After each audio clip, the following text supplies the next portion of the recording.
विधायक जीरा देंगे, पिछली बार भारी अंतर से आपकी जीत हुई थी। इस बार आपके विरुद्ध पहलवान देर से आ रहा है, समझ में नहीं आ रहा आप कितना प्रतीक्षा में?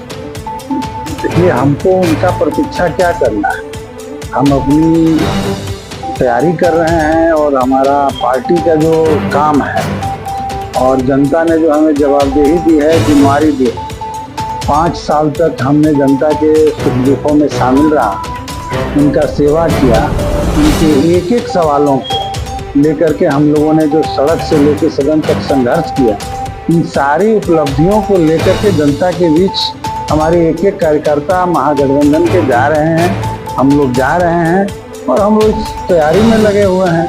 लड़ाई को जीतना है और बिहार में महागठबंधन की सरकार बनानी है।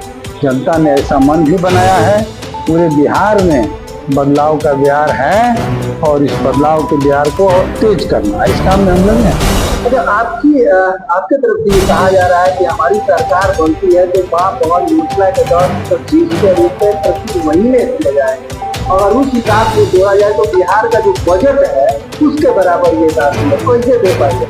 देखिए, कुछ लोग पहले कह रहे थे, बिहार के माननीय मुख्यमंत्री जी पिछले चुनाव के भाषण में कह रहे थे कि नौकरी कहाँ से दिया जाएगा, पैसा कहाँ से आएगा।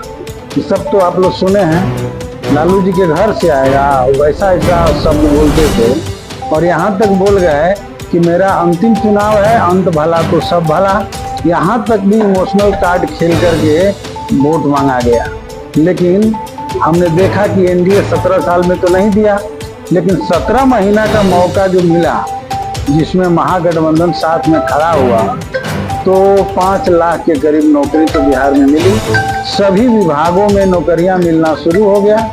सब कुछ जो है आप सामने देख रहे हैं और हर विभाग में हम लोगों ने देखा कि जितने पद रिक्त हैं उन सबकी जो है तलाशी भी हो गई और अभी और होना था, लेकिन माननीय मुख्यमंत्री जी उधर से पलट के उधर चले गए। यही नहीं हुआ, जो लोग कभी सोच भी नहीं सकते थे वो काम 17 महीना के भीतर हुआ। जातीय गणना कराया गया, आरक्षण के दायरा को बढ़ाया हम लोगों ने, लेकिन मोदी जी ने उसे खारिज कर दिया।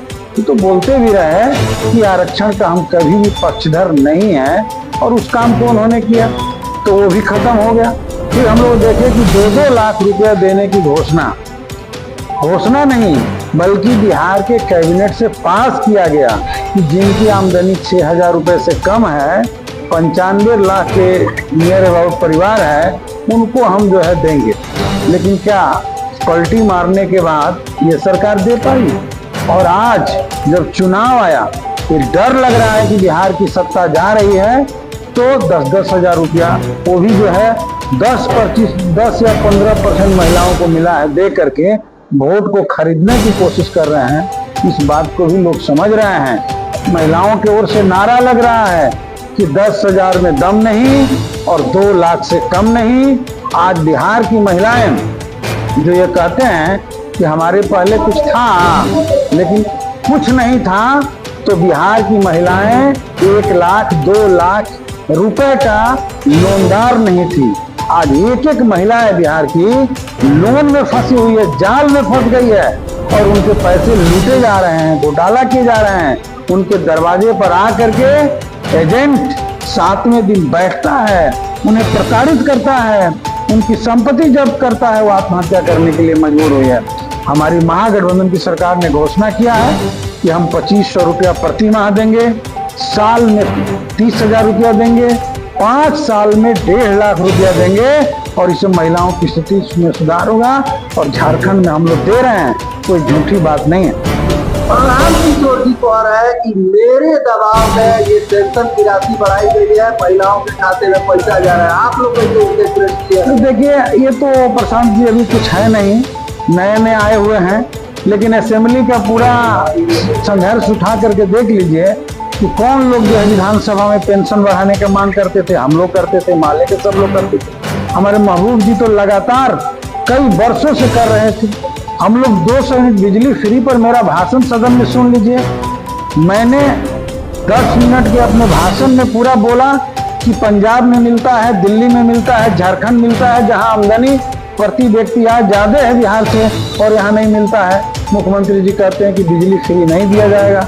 लेकिन ये दबाव में आकर के देख रहे हैं कि हमारी सत्ता उखड़ रही है तो घोषणा पर घोषणा कर रहे हैं। लेकिन मैं दावे के साथ कह रहा हूं कि वो घोषणा जनता जो है जैसे किया जा रहा है वैसे ही उड़ा दे रही है। और इस बार बदलाव का मन बना लिया है लोग, जरूर बिहार में इस बार बड़ा बदलाव होगा। देखिए, शराबबंदी तो पूरी तौर पे बिहार में फेल हो चुका है। हम लोग रोज सीमावर्ती इलाके में देख रहे हैं कि हम लोग जब शुरू में ही नीतीश जी ने इस काम को किया तो उसमें पक्ष और विपक्ष, हमारे विपक्ष में हम लोग थे, हमारे 3 विधायक थे, सचदेव जी भी उसमें शामिल थे, कि सब लोगों ने समर्थन किया कि ये शराबबंदी जायज है। आज भी हम उसे गलत नहीं मानते हैं, लेकिन हम लोग ये भी जानते हैं कि अगर बिलाई के सामने जो है दही की रखवाली की जिम्मेदारी बिलाई को दे दिया जाए तो नहीं हो सकता। तो बिहार के जो करप्ट प्रशासन है, सरकार के जो करप्ट अधिकारी हैं, इनके सामने जवाबदेही दे दी गई कि शराबबंदी कीजिए, जो सब खुद उसमें शामिल है, तो कैसे हो पाएगा। और आज तो हम लोग देख रहे हैं कि उनके नेता लोग भी शराब में दलाली कर रहे हैं, माफियाओं से मिल करके सेटल कर रहे हैं। तो ये शराबबंदी पूरी तौर पे फेल है और बिहार सरकार इसमें नाकाम रही। आज हम लोग की बैठक हो रही है, पूरे जिला भर के सारे हमारे पार्टी के नेता और पटना से हमारे पार्टी के पोलिट ब्यूरो सदस्य जो प्रभारी यहाँ आए हुए हैं। ये विस्तृत बैठक सुबह 10 बजे से चल रही है और आज सारा कुछ तय हो जाएगा।